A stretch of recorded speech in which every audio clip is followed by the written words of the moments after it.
डालेला डालेला डालेला अपन सौआ के नोटा चोली में डालेला डालेला डालेला डालेला अपन सौआ के नोटा चोली में डालेला सबके बिगड़ जाला हुलिया हुलिया हुलिया सबके बिगड़ जाला हुलिया खोले नी बराबर वाला चोलिया कह किया गई लुलिया खोले नी बराबर वाला चोलिया रबर वाला चोलिया रबर वाला चोलिया रबर वाला चोलिया रबर वाला चोलिया सबके बिगड़ जाला हुलिया खोले नी बराबर वाला चोलिया कह किया गई लुलिया खोले नी बराबर वाला चोलिया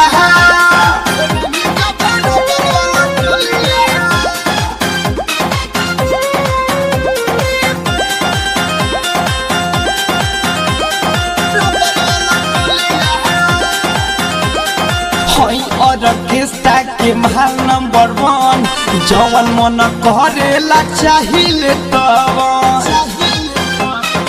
आए हाय हाय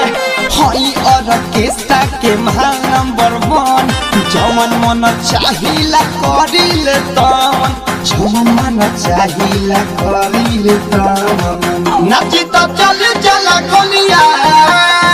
गोलिया नाची तो चल चला गोलिया खोले नी बराबर वाला चोलिया कहे किया कोई लुलिया खोले नी बराबर वाला चोलिया रबर वाला चोलिया रबर वाला चोलिया रबर वाला चोलिया रबर वाला चोलिया सबके बिगड़ जाला हुलिया खोले नी बराबर वाला चोलिया सबके बिगड़ जाला हुलिया खोले नी बराबर वाला चोलिया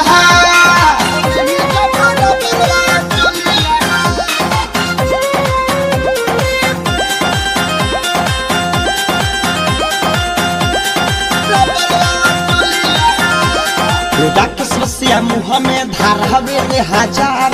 बारेन संघ में संदीप सागर अरे हाय हाय रात के सरसिया धारावे रे हजार संघ में बारेन संदीप सागर संघ में बारेन संदीप सागर पिंटू राजा देखे खोलिया खोलिया खोलिया पिंटू राजा देखे खोलिया खोले नी बराबर वाला चोलिया सबके बिगड़ जाला हुलिया खोले नी बराबर वाला चोलिया रबर वाला चोलिया रबर वाला चोलिया रबर वाला चोलिया रबर वाला चोलिया कहे किया कोई लुलिया खोले नी बराबर वाला चोलिया सबके बिगड़ जाला हुलिया खोले नी बराबर वाला चोलिया